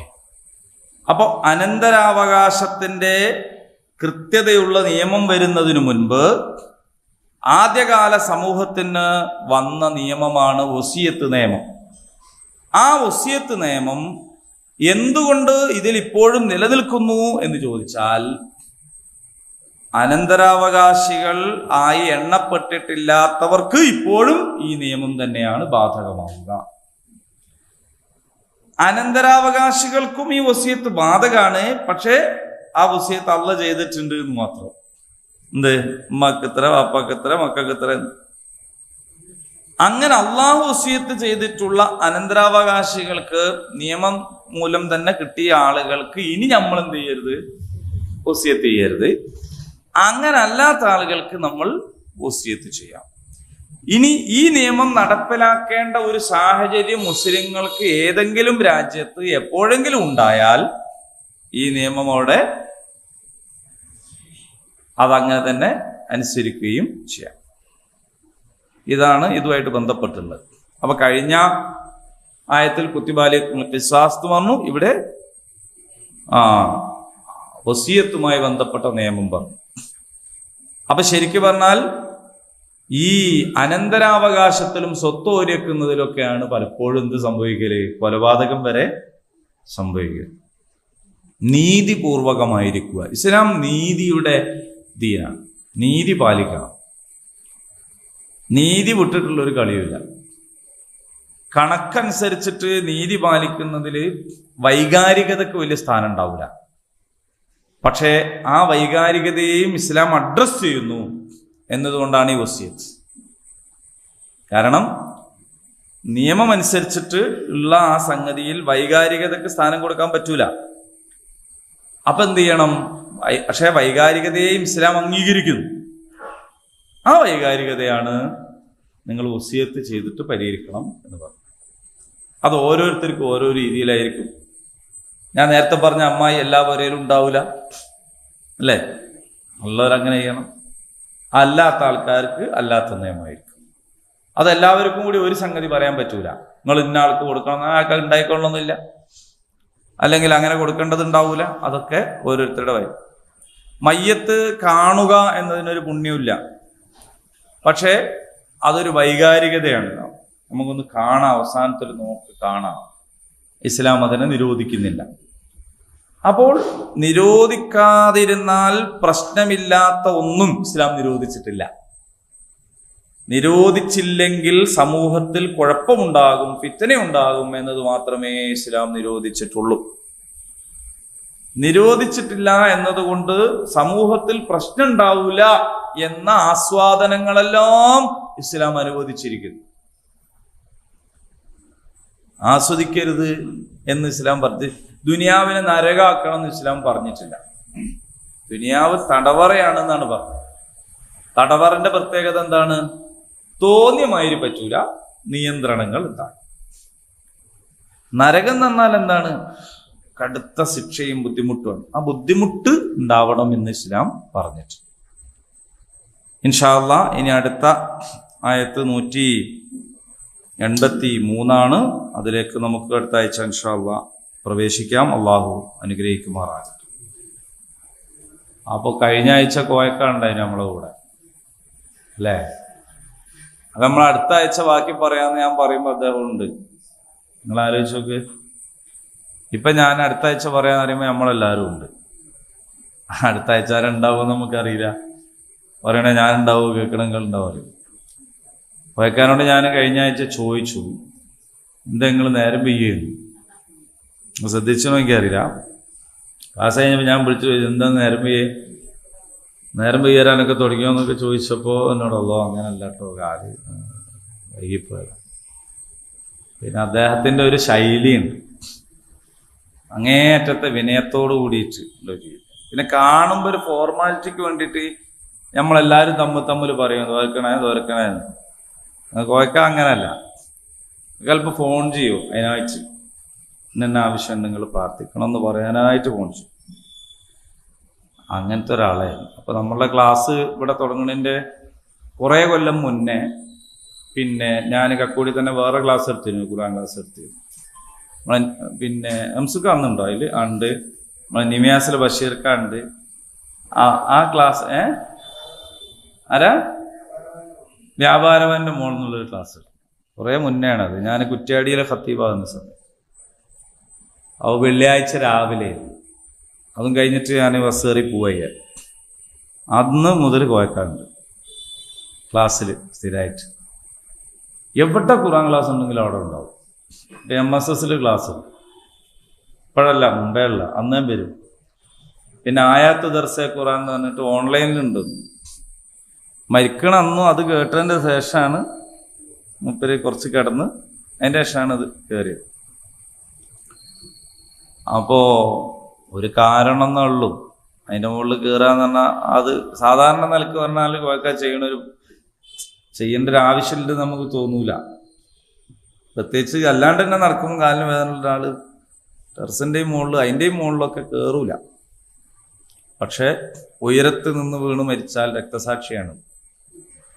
ഒരുപക്ഷെ അള്ളാഹു ഷഹാദത്ത് കൊടുക്കാൻ വേണ്ടി മേലോട്ട് കൂട്ടിക്കൊണ്ടുപോയതായിരിക്കാം. അള്ളാഹു അല്ല, നമുക്കറിയാം. അള്ളാഹിൻ്റെ കണക്ക് ഇങ്ങനെ നമുക്കറിയാത്തൊരു കണക്കുണ്ട്. അതാണ് ശരിക്കുള്ള കണക്ക് കേട്ടോ. നമുക്കറിയണത് ശരിക്കുള്ള കണക്കല്ല, നമ്മൾക്ക് പുറമേക്കുള്ളതേ അറിയുള്ളൂ. അപ്പോൾ ഒരു പക്ഷേ ആ ഷഹാദത്തിന് വേണ്ടിയിട്ട് ഉള്ളൊരവസരം കൊടുത്തായിരിക്കും. കാരണം അത്രയും ഭക്തി കാണിക്കുന്ന, ഖുർആനിനോട് ബന്ധം കാണിക്കുന്ന ആളായിരുന്നു അഹമ്മദ് കോയ സാഹിബ്. അപ്പോൾ രാവിലെ തന്നെ ആ വിവരം കിട്ടിയ ഉടനെ ഞാൻ ഷംസുഖാനെ വിളിച്ചു. ഷംസുഖ അങ്ങോട്ട് ഹോസ്പിറ്റലിലേക്ക് പോവാണ്. അപ്പം തന്നെ കുറച്ച് അവസ്ഥ മോശമാണെന്ന് പറഞ്ഞിട്ടുണ്ട്. പിന്നെ ഓപ്പറേഷൻ ചെയ്തു. അപ്പോഴും എന്നെ വിളിച്ചിരുന്നു. പിന്നെയാണ് മരണപ്പെട്ടത്. അള്ളാഹു മഗ്ഫിറത്തും റഹ്മത്തും നൽകി അനുഗ്രഹിക്കുമാറാകട്ടെ. ഇന്ന് വൈകുന്നേരം 4:15 വേങ്ങേരി മദ്രസ എന്നൊരു അനുസ്മരണ യോഗമുണ്ട്. സാധ്യമായ ആൾക്കാരൊക്കെ നാടൻ വരെ വരിക. മരണപ്പെട്ടു പോയവരെ പറ്റി നല്ലത് പറയുന്നത് അവർക്ക് കൂടുതൽ അവരുടെ പദവി വർദ്ധിക്കാൻ കാരണമാവുന്ന വിശ്വാസം പറഞ്ഞിട്ടുണ്ട്. അനിവാര്യമായി എന്നാണ് ഒരാളെ തെറ്റ്. അപ്പോൾ എന്താ അനിവാര്യമായെന്ന് വെച്ചുമ്പോൾ സ്വർഗ്ഗം അനിവാര്യമായിരുന്നു. എന്താ കാര്യം എന്ന് വെച്ചുമ്പോൾ ആളുകളെല്ലാവരും ഇദ്ദേഹത്തെക്കുറിച്ച് നല്ലത് പറയുന്നു. അങ്ങനെ സംഭവം. അപ്പം ഇന്ന് 4:15 അസറിന് ശേഷം അല്ലേ, അസസ്കാരം കഴിഞ്ഞ ഉടനെ വേങ്ങേരി മദ്രസയിൽ വെച്ചിട്ട് ഒരു അനുസ്മരണ സദസ്സുണ്ട്. അതിൽ സാധ്യമായ ആളുകളൊക്കെ പങ്കെടുക്കാം. അള്ളാഹു സുബ്ഹാനഹു തആല നമ്മളെല്ലാവരെയും സ്വർഗത്തിൽ ഒരുമിച്ച് കൂട്ടി അനുഗ്രഹിക്കുമാറാകട്ടെ. അപ്പം നമ്മളെ കൂടെ ഇങ്ങനെ ഉണ്ടായിട്ട് അങ്ങ് പോകുമ്പോഴുള്ള ഒരു സംഗതിയാണ്. അള്ളാഹു സുബ്ഹാനഹു തആല മഗ്ഫിറത്തും റഹ്മത്തും നൽകി അനുഗ്രഹിക്കുമാറാകട്ടെ. ഇദ്ദേഹം ഖുർആനോട് കാണിച്ചിട്ടുള്ള ബന്ധം, അത് പഠിച്ചത് ഏറ്റവും നന്നായിട്ട് ഖുർആൻ പാരായണം ചെയ്യൽ. അള്ളാഹു അതൊക്കെ സ്വീകരിക്കുമാറാകട്ടെ. ഒരുപാട് തറാവി നിസ്കാരത്തിന് ഇമാം വന്നിട്ടുണ്ട്. ആ പാരായണം മനോഹരമായതുകൊണ്ട് പിന്നിൽ നിന്ന ആളുകളുണ്ട്. അള്ളാഹു അതൊക്കെ സ്വീകരിക്കുമാറാകട്ടെ. നമ്മളെല്ലാവരെയും അള്ളാഹു അപകടങ്ങളിൽ നിന്ന് കാത്തുരക്ഷിക്കുമാറാകട്ടെ. നമ്മുടെ കുടുംബങ്ങളെയും മക്കളെയും ഒക്കെ റഹ്മാനായ റബ്ബ് പെട്ടെന്നുള്ള മരണത്തിൽ നിന്ന് കാത്തുരക്ഷിക്കുമാറാകട്ടെ. റബ്ബനാ ആതിനാ ഫിദ്ദുനിയാ ഹസന വഫിൽ ആഖിറതി ഹസനത വഖിനാ അദാബന്നാർ. ആമീൻ. അൽഹംദുലില്ലാഹി റബ്ബിൽ